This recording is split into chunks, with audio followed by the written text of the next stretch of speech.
पुजारी अभी भी मुखिया के घर पर ही मौजूद था। जब निशिर मोलो की आवाज आना बंद हो गई तो सभी लोग एक एक करके घर से बाहर निकले। मुखिया और ठकुराइन भी पुजारी के साथ घर से बाहर निकल आए। मुखिया जी, अब हमें तांत्रिक बाबा को खबर कर देनी चाहिए। हाँ पुजारी जी, लेकिन पहले पता तो चले कि निशिर मोलो ने किसी को अपना शिकार बनाया है या फिर वो ऐसे ही चले गए। इस तरह राजमहल में इशिता, मेघना और अनुज तीनों उस दरवाजे की तरफ हैरानी से देख रहे थे जो अभी खुला था। उसके अंदर से काला लबादा पहने कोई बाहर निकला जिसके हाथ में एक अजीब सा दिखने वाला गुड्डा था। कौन? वो कुछ और बोला नहीं और लंबी लंबी भयानक सांसें लेने लगा।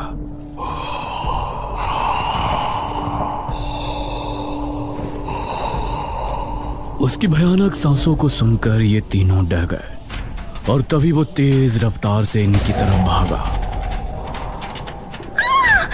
भागो जल्दी, महल से बाहर निकलो। इन तीनों का दिल दहल उठा और ये खिड़की की तरफ भागे। जल्दी करो। वो अभी भी इनके पीछे ही था।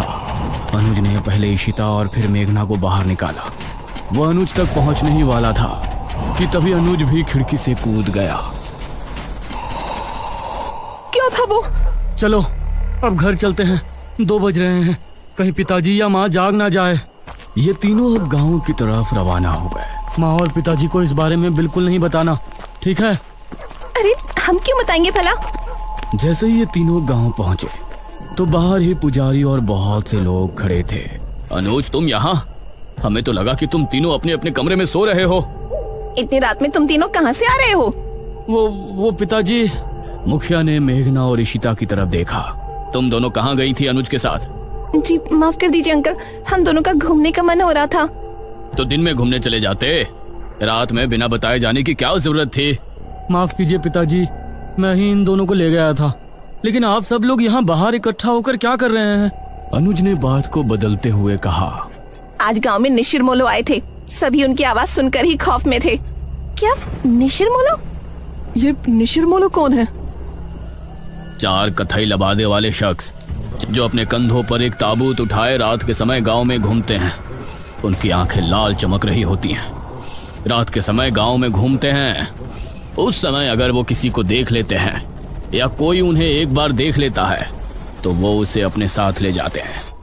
सभी गांव के लोग तो अपने अपने घरों में थे, लेकिन वो लोग संपत और कप्ता को ले गए। वो बाहर ही जुआ खेल रहे थे। अनुज, इशिता और मेघना तीनों ही ये सुनकर चौंक पड़े। पिताजी, लेकिन इससे पहले तो ऐसा गांव में कुछ भी नहीं हुआ, नहीं आपने मुझे कभी इसके बारे में बताया। ये 400 साल पहले की बात है बेटा, हमारे महाराज के समय की बात। लेकिन उस समय किसी तरह उनको रोक दिया गया था, लेकिन अब अचानक वो कैसे जाग उठे, ये तो बात समझ के बाहर है।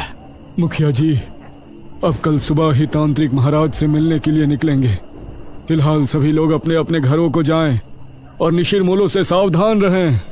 ये सुनकर सभी गांव के लोग अपने अपने घरों को चले गए, लेकिन अब सभी के दिल में अजीब सा डर बैठ गया था।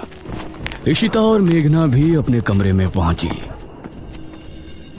ये तो बहुत बड़ी गड़बड़ हो गई। हम लोग तो यहाँ पर मृत्युंजय अमृत के लिए आए थे और यहाँ तो राजमहल निशिर मोलो पता नहीं क्या क्या सुनने में आ रहा है। ये लोग अब हमें मृत्युंजय अमृत तक लेकर भी जाएंगे या नहीं? अरे तुझे दिख नहीं रहा यहाँ कितनी प्रॉब्लम है? हम दोनों सुबह यहाँ से जा रहे हैं बस।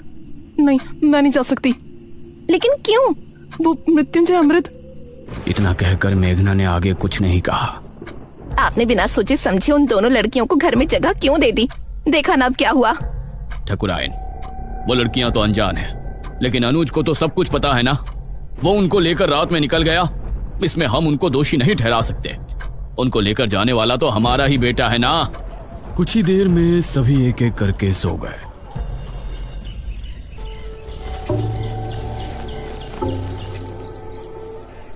सुबह ठकुराइन ने दरवाजे पर दस्तक दी। दोनों उठ जाओ, सुबह हो गई है। ठकुराइन ने बहुत ही रूडली बोला। Aunty ji, we are sorry. यह सुनकर वो बिना जवाब दिए वहां से चली गई। कुछ देर बाद फ्रेश होकर इशिता और मेघना दोनों ब्रेकफास्ट टेबल पर पहुंची। Good morning uncle. Good morning aunty. आओ बैठो बच्चों, नाश्ता करो। मेघना के बाल इस समय खुले हुए थे। ना जाने अनुज को उसमें क्या खास दिखा। उसने उससे स्माइल की और एकटक उसे देखने लगी। इस पर मेघना ने उसे हैरानी से देखा, फिर उधर उधर देखकर नाश्ता करने लगी। अनुज, आज तुम खेतों पर जाओगे, समझ गए? माँ, मैं खेतों पर जाकर क्या करूँगा? पिताजी, क्या हो गया है माँ को? मुझे कुछ नहीं हुआ है। तुम आज खेतों पर जा रहे हो, बस जा रहे हो। तभी इशिता बोली, अनुज, तुम हमको भी खेत घुमा लाओगे? ये सुनकर ठकुराइन इशिता और मेघना की तरफ गुस्से से देखने लगी। तभी अनुज भी खुश होते हुए बोला, हाँ ठीक है, मेघना को भी हमारे खेत काफी पसंद आएंगे। हाँ बेटा, क्यों नहीं, लेकिन एक बात ध्यान रखना, तीनों साथ रहना और शाम होने से पहले घर लौट आना। तब तक तांत्रिक महाराज भी आ ही जाएंगे। नाश्ते के बाद इशिता और मेघना अनुज के साथ घर से निकली।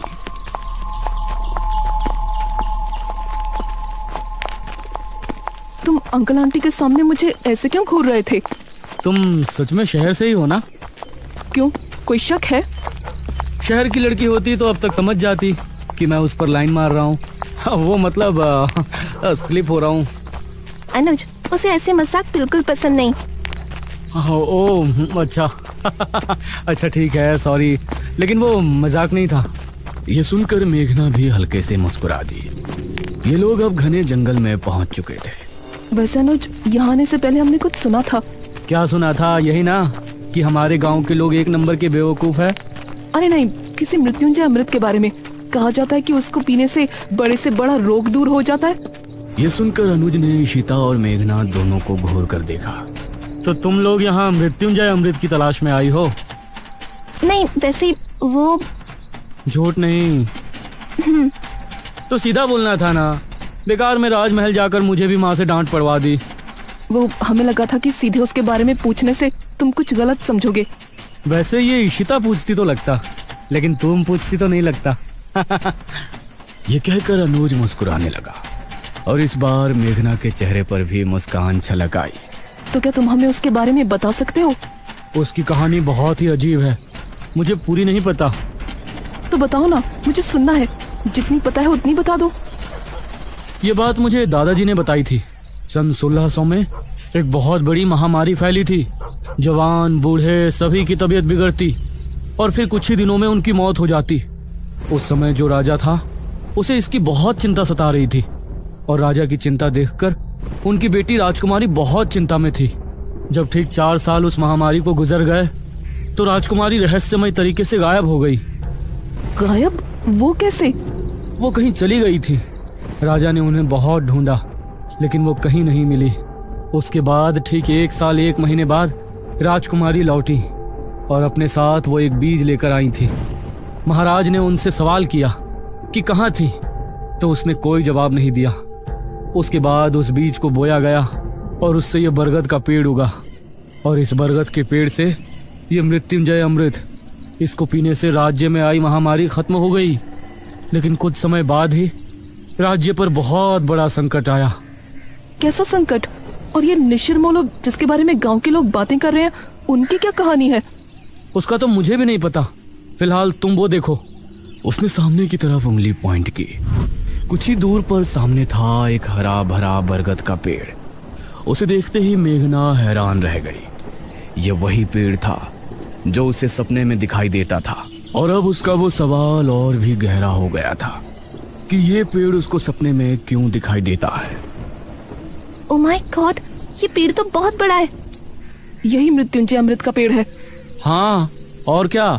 लेकिन इससे तो अमृत टपक ही नहीं रहा। वो अमृत तो सिर्फ पूर्णमासी और एकादशी की रात ही कुछ देर के लिए टपकता है। हर समय थोड़ी ना वो गिरता रहेगा। ओह, तो ये बात है। हाँ, अगर तुमको उसे देखना है तो तुम लोग पूर्णमासी तक यहाँ रुक जाओ। ये कहकर अनुज मुस्कुराया। मुझे मेघना के साथ थोड़ा और समय बिताने का भी बहाना मिल जाएगा। हम रुक तो सकते हैं। फिलहाल आप अपनी मम्मी जी को समझाओ। तुमने देखा नहीं सुबह कितना गुस्सा थी वो हमसे। उनका बस चलता तो वो हमें तभी घर से निकाल देती। अरे माँ है ना, तो फिक्र तो होगी ही, लेकिन बेफिक्र रहो, मेरे आगे कोई नहीं बोलता। तुम लोग बेझिझक यहाँ रुक सकते हो। हाँ ठीक है। वैसे भी हम लोग मृत्युंजय अमृत देखने से पहले तो नहीं जा सकते, लेकिन वो आदमी जो हमें राजमहल में नजर आया था वो कौन था? इस पर अनुज ने मेघना से नजरें मिलाई। पागल, पागल? What do you mean? देखो, उस वक्त उसे देखकर तो मैं भी डर गया था, लेकिन अब सोचता हूँ कि कोई पागल ही होगा जो बेचारा उस राजमहल में सो रहा होगा। हमने उसकी नींद खराब कर दी तो उसी वजह से हमारे पीछे भागा होगा। मेघना को इस बात में सहमति नहीं नजर आई। वो कोई पागल तो हो नहीं सकता, उसका पहनावा भी आज के टाइम का नहीं लग रहा था। इशिता ने पेड़ की कुछ फोटो खींची और ये लोग खेतों पर पहुंचे।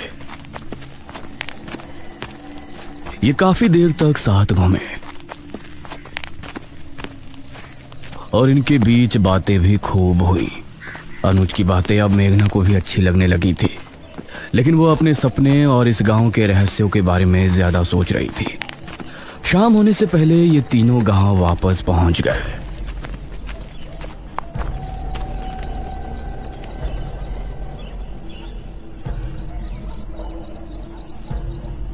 रात होने वाली है। पुजारी जी अभी तक तांत्रिक महाराज को लेकर नहीं आए। बहुत चिंताजनक बात है।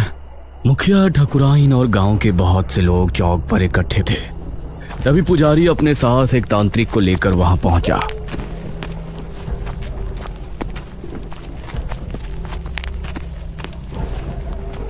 प्रणाम बाबा। प्रणाम। तांत्रिक महाराज नहीं आए? तांत्रिक महाराज शाम से ध्यान मग्न बैठे हैं। वो सुबह सूरज निकलने से पहले नहीं उठ सकते, इसलिए मैं उनकी जगह यहाँ आया हूँ। आप निशिर मोलो के बारे में सब जानते हैं ना? चिंता ना करें, तांत्रिक महाराज का आशीर्वाद हमारे साथ है। हम आपकी समस्या का निवारण करने की पूरी कोशिश करेंगे। तो बताइए तांत्रिक जी, क्या करना होगा? हम पूरी रात जाग कर एक अनुष्ठान करेंगे जो कि गांव के चौक पर होगा। यह पता लगाएंगे कि निशिर मोलो अचानक कैसे जाग उठे। आप सामग्री तैयार करें। एक बार अगर हम अनुष्ठान शुरू कर देंगे तो उसके बाद पूर्ण होने से पहले उठने का हमारे पास कोई कारण नहीं होगा। बहुत बहुत धन्यवाद बाबा, भगवान आपको सफल करे। इशिता ने चुपके से मेघना से कहा, ये लोग सच में बेवकूफ है या मुझे ऐसा लग रहा है? ये तू क्या कह रही है? और क्या, वो आदमी गायब हुए हैं, उसके पीछे कोई और वजह भी तो हो सकती है। जरूरी है कि उन्हें किसी भूत ने उठाया हो। निशिर मोलो, चुप कर। कुछ ही देर में अनुष्ठान की पूरी तैयारी हो गई। एक अग्निकुंड, एक कपाल और एक नर हथहड्डी। उसके आसपास 4 धूप बत्तियों से धुआं निकलकर वातावरण को शुद्ध कर रहा था। आप सभी अपने अपने घरों में जाएं और अनुष्ठान के सफल होने की प्रार्थना करें। हवा फिर से तेज हो गई थी। चौक पर सिर्फ तांत्रिक और पुजारी नजर आ रहे थे। मेघना और इशिता खिड़की से तांत्रिक को देख रहे थे। मुखिया, अनुज और ठाकुराइन सोफे पर बैठे थे। अरे मेघना, क्या कर रही हो वहाँ? आकर बैठो ना, कुछ नहीं होने वाला इन लोगों से। अनुज, तुम खुद किसी को नहीं मानते तो मानने वाले का मजाक भी मत बनाओ। अभी ये लोग बातें कर ही रहे होते हैं कि तभी भारी कदमों के साथ 4 निशिर मोलों की आवाज जैसे ही गूंजना शुरू हुई, गांव के सभी लोगों का दिल बुरी तरह से दहल गया।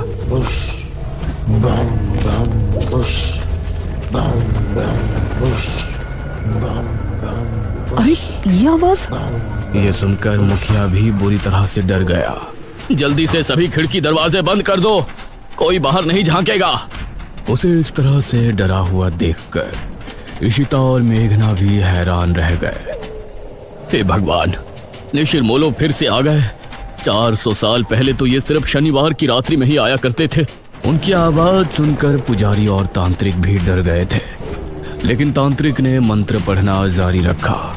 बाबा, ये निशिर मोलो की आवाज कैसे आ रही है?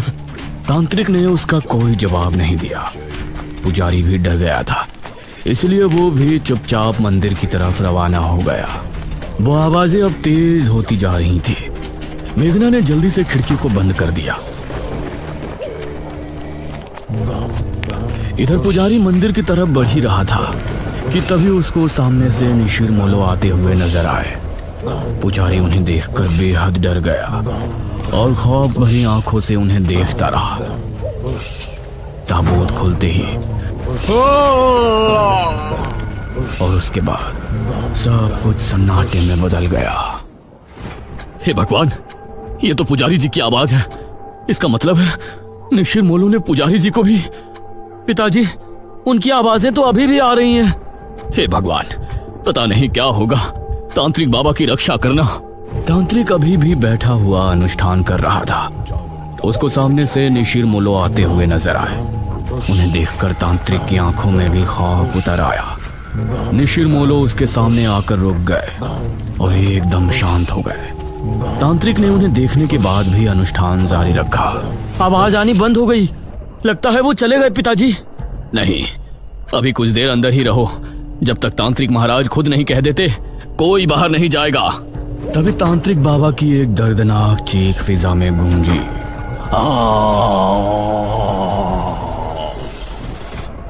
हे भगवान, ये तो तांत्रिक बाबा की आवाज है। धीरे धीरे आवाजें हल्की होती चली गईं और फिर पूरी तरह से शांति छा गई। चलो, सब जल्दी से बाहर चलो। अब मुखिया और सभी गांव के लोग अपने घरों से निकलकर चौक पर पहुंचे।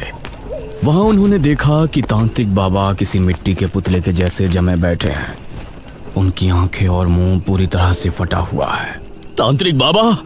अगले ही पल उनका शरीर धीरे धीरे गायब हो गया। ये भयानक मंजर देखकर सभी के डर के मारे चीख निकल गई। निशिर मोलो पुजारी जी को ले गए और तांत्रिक बाबा का अंत कर दिया। इसका मतलब वो सिर्फ ये अनुष्ठान रोकने आए थे। पिताजी, अब निशिर मोलो से हमें कौन बचाएगा? अब तो तांत्रिक महाराज को ही आना होगा, वही कुछ कर सकते हैं। इशिता और मेघना तांत्रिक की मौत देखकर बहुत डर गई थी। दूसरी तरफ गुफा में बैठे बड़े तांत्रिक ने अचानक से अपनी आंखें खोली। उनके चेहरे पर चिंता की लकीरें साफ नजर आ रही थी। निशिर मोलो का ये रूप, उसने हमारे शिष्य का भी अंत कर दिया। अब हमें खुद वहां जाना होगा, वरना प्रलय आ जाएगा।